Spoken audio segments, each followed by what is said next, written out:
আজকে আমরা রবীন্দ্রনাথ ঠাকুরের ছোট গল্প অবলম্বনে নাটক গিন্নির অভিনয় পাঠটুকু করলাম।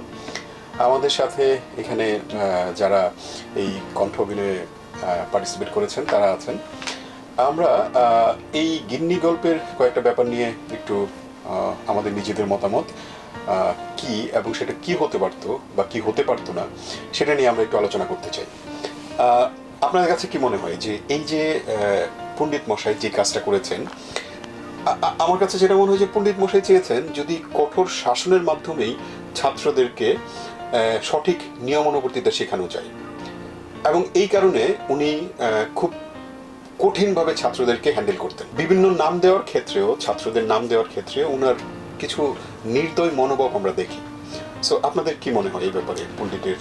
আমার কাছে মনে হচ্ছে যে আমরা যদি একটু অন্যভাবে দেখি, যে তখনকার সময় আসলে যে বিষয়টা ছিল যে আমরা জানি যে আমাদের সময় আমরা যখন ছোট ছিলাম বা তার আগে থেকেই পণ্ডিতরা কিন্তু এত বেশি মানে শাসন করতেন যে আমাদেরকে ছোটোবেলায় কিন্তু আমরা স্কুলে বেদ রাখা হতো এবং আমরা মারও খেয়েছি।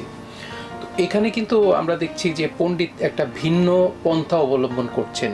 সো ওইটার সাথে ওনার এই যে হুল এবং দাঁত বিষয়টা, উনি একই সাথে মারতেন এবং একই সাথে আবার উনি দেখা যাচ্ছে যে কথাও বলতেন।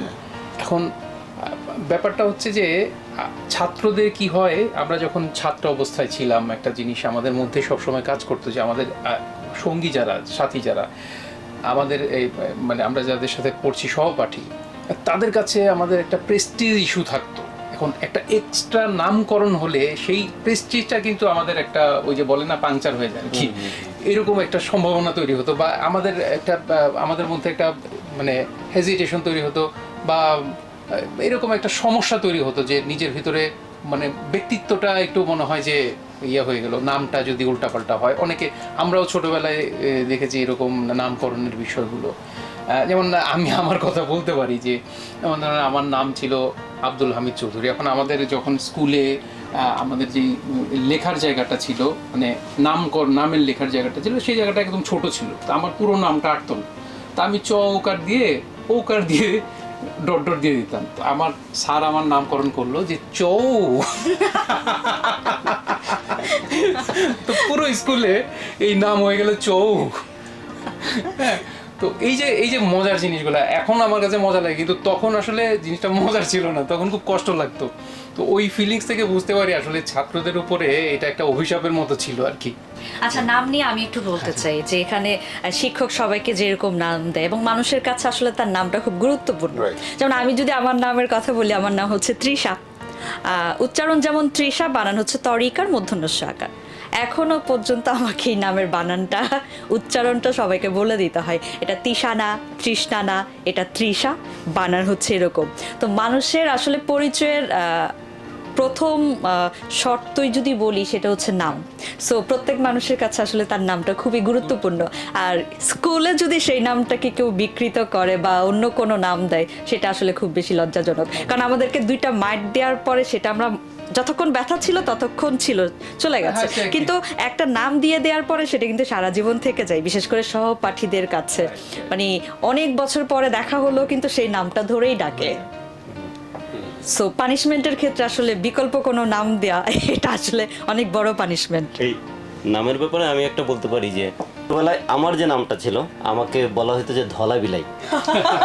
তো আমি আসলে খুব রেগে যেতাম যে আমাকে ধলা বিলাই বলতেছে, যদিও টিচার বলে নাই, টিচাররা বলতো না, আমার যে স্টুডেন্টগুলো, আমার সাথে যে সহপাঠীগুলো ছিল, তারাই আমার নাম দিচ্ছিল ধলা বিলাই।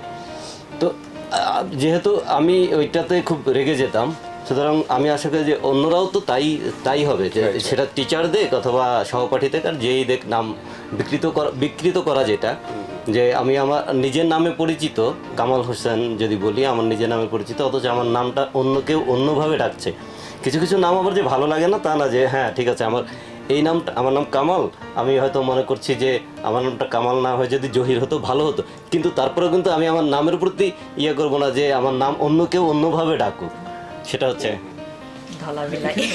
আমাদের যে পণ্ডিতের কথা রবীন্দ্রনাথ লিখেছেন এই গিন্নি গল্পে, এখনো কিন্তু এমন টিচার রয়ে গেছে আসলে, মানে এটা কিন্তু এখনো রয়ে গেছে, টিচাররা কিন্তু নামকরণ করছেন এবং কাইন্ড অফ এটা কিন্তু একটা এখনকার সময়, আগেকার সময় আমরা যে শ্রদ্ধাবোধটা ছিল, যে মানুষের মধ্যে যেই মানে পেশেন্সটা ছিল, এটা এখন নাই, যার কারণে এখন এটা বুলিং পর্যায়ে চলে গেছে।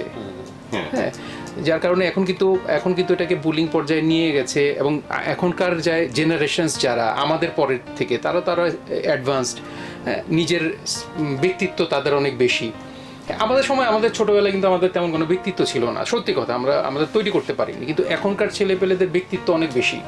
সো তার যখন একটা নামকরণ করা হয়, তাকে যখন একটা বুলিংয়ের শিকার হতে হয়, সে এটা খুব সিরিয়াসভাবে নেয় এবং আমরা যতটা একটু ফানভাবে নিলেও কষ্ট পাইছি, বাট আমরা কি মনে মনে করছি, কষ্ট হয়েছে সেটা, কিন্তু এখনকার জেনারেশন কিন্তু আবার সেটা নিতে পারে না। রবীন্দ্রনাথের আমলে সে ওটা লিখে গিয়েছে, সুতরাং এখনো কিন্তু সেই যুগে যুগে মানে ধারাবাহিকভাবে এখন পর্যন্ত এই নামের নাম মানে বিকৃতির ব্যাপারটা। এটার সাথে একটু যোগ করে যে গিন্নি নামটা কেন আসছে, আশু তার ছোট বোনের সাথে খেলতো বলেই তো গিন্নি নামটা আসছে। বাট আমরা কিন্তু এখনো এই কাজটাই করি, বিশেষ করে যখন 4টা মেয়ের সাথে যদি একটা ছেলে ফ্রেন্ড থাকে, সবাই কিন্তু ওই ছেলে ফ্রেন্ডটাকে কিন্তু আপু বলেই ডাকে।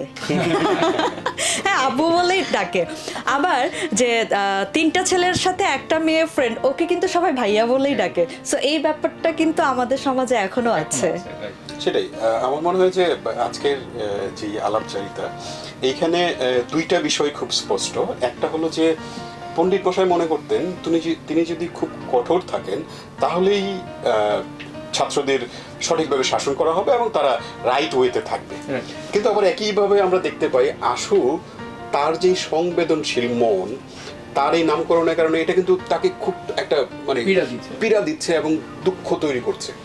সো আমার মনে হয় এই আলোচনা আসলে চলতেই থাকবে। আমরা আসলে বাকি আলোচনা দর্শকদের উপর ছেড়ে দিলাম, যারা আমাদের সাবস্ক্রাইব করছেন, যারা আমাদের চ্যানেল দেখছেন। আপনারা আপনাদের মতামত জানাতে পারেন। কেউ হয়তো পণ্ডিতের পক্ষে থাকবেন, কঠোর শাসনের পক্ষে থাকবেন, কেউ হয়তো আশুর পক্ষে থাকবেন, যে তার মতো সংবেদনশীল মনের মানুষেরা যেন এই ধরনের বুলিং বা এই ধরনের ঘটনার শিকার না হয়। সো আপনাদের মতামত আমাদেরকে জানাতে পারেন। গল্প আর যুক্তিতর্ক পেজের সাথে থাকবেন এবং আপনাদের মতামত জানাবেন। ভালো থাকবেন।